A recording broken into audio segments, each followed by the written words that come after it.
Hello लोगोफोर नोंथांमोन बयखौबो आंनि चेनेलाव बरायलायबाय नै दिनैहाय आरोबाव मोनसे गोदान भिडिअ लाना फैबावलायबाय नोंथांमोननि गेजेराव आसा खालामदों नोंथांमोना भिडिअखौ जोबजासिम नायलांगोन बिदिब्ला लोगोफोर आं भिडिअखौ जागायजेननोसै लोगोफोर बिरादनो गरमथार सान्दुङा मोदानलायनाय जोंख्लाबलायनाय दसेखौनो गसंनो हाया अराव खाथियाव थानाय बायदिसो दा बे समावनो आं मोनसे खामानि मावनो नागिरदों नोंथांमोननो आं देखायलांनोसै मा खामानि मावनो नागिरदों नैबे जाहैबाय आं ओंखाम संग्रा बानायनो नागिरदों आरो बेवहाय आं हारसिंनो जेबो मिस्ट्रिनि जेबो माबा गैयालासिनो हारसिंनो आङो बेखौ ट्राइ खालामनो नागिरदों नैबे सिमेन्ट पस्टखौ नैबे बेखौ माने ओंखाम संग्रा बानायनो नागिरदों बिराद दिगदार जाबाय नैबे बिराद गाज्रि अबस्था जाबाय आं बेवहायनो नोंथांमोननि गेजेराव माने भिडिअ खालाम हगारबाय थादोंमोन ना संनाय खावनायनि एबारहाय नैबावहाय खालामसिगोन आरो नै आं दुरुं सोंजोबनानै लाबाय गन दोजोबनानै लाबाय मेजारमेन्ट लाबाय मेजारमेन्टखौ आं जाजोबनाय बायदि मोनबाय माबायदि जायो खहे खथि जायो ना मायो नोंथांमोनहा नुलांबाय थासिगोन आं दायो बेखौनो लासै लासै मावलांबाय थानोसै आरो नै बिथिंबो गन दिंजोबनानै आं खना बानायनानै लाजोबबाय दा आं गायलांबाय थानोसै बिराद गोसा सान्दुङा दा बेखायनो आङो थाब हानांगौमोन फुङावनो हानांगौमोनबाबो आङो हायाखिसै आरो ओरैबायदि गरम नोंथांमोना नायनो हागोन सान्दुंखौ गिलु बालु सान्दुं मोदानलायनाय दा बे समावहाय आङो लासै लासै मावलांबाय थानो नागिरबाय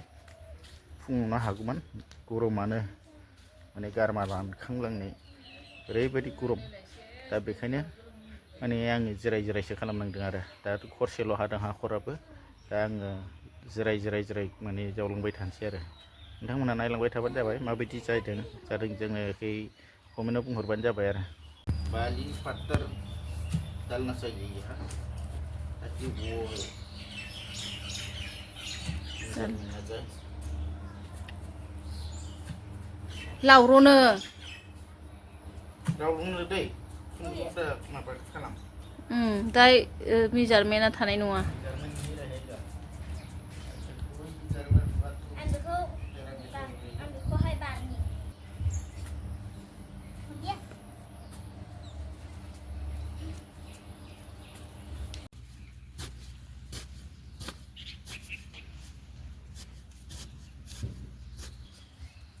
बेजोंसो खरनै जानो नागिरदों गिलु बालु गरम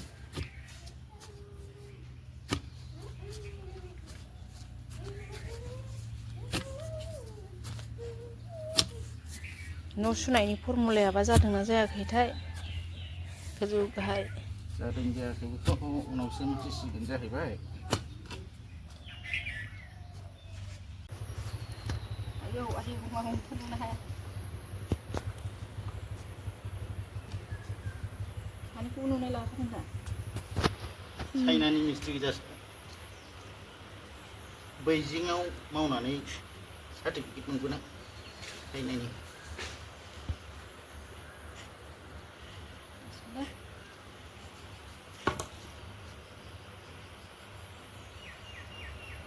कलम नायदों नै लोगोफोर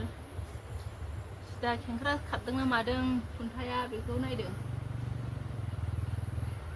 जि गरमलै बोथोरफ्राबो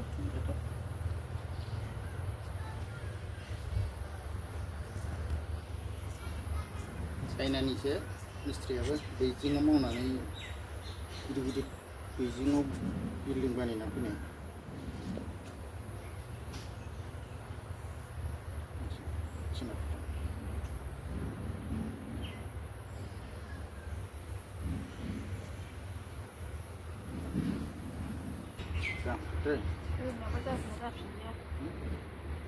नै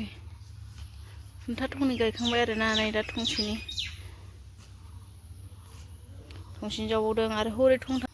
नै लोगोफोर गायखांजोब्बाय रेडि जाबाय दा बेवहाय दंफां थिखोनानै थिंल' दोनो नांसिगोन होमबानो जाबाय आरो खिन्थु एकसालियासो माने भुल जाबाय आं खुन्थाखौ माबानांगौमोन आरो 10 गोजा खालामनांगौमोन बे 10 फुटिजों 9जों होबायना साननाया माने एसे सिम्पोल खालामनो होननाय साननायावनो बेबायदि रोखोम जाबाय आरो दा आफसोस जाबाय 10खौनो बानायजोबनानै माने खेनसे दिखांनांगौमोन दायो माने एकसालियास जासिगोन आरो दा नै बेखिनि हाबाय मैया आङो ओमफ्राय दा एसे खामानि मावफिनो बिदिब्ला लोगोफोर भिडिअखौ बेखिनियावनो दोनथ'नाय जासिगोन नोंथांमोना बेबायदिनो नुलांबाय थागोन कमप्लिटसिमहालागै माबायदि जायो नोंथांमोना नायलांबाय थाबानो जाबाय आं माखासेखौ इयुननि भिडिअआव बा इयुनाव बेबायदिनो देखायलांबाय थागोन नोंथांमोना जोबजासिम नायलांबाय थाबानो जाबाय मा कमप्लिट जाजासिम दा माबायदि जायो ट्राइसो खालामनाय जादों नालाय ट्राइसो दा ओंखायनो नोंथांमोना हाजासिम नायलांबाय थाबानो जाबाय आरो जिखिनि जाया बेखिनियावनो आङो दिनै दोनथ'बाय नायनायनि थाखाय रोजा रोजा साबायखर बाय बाय।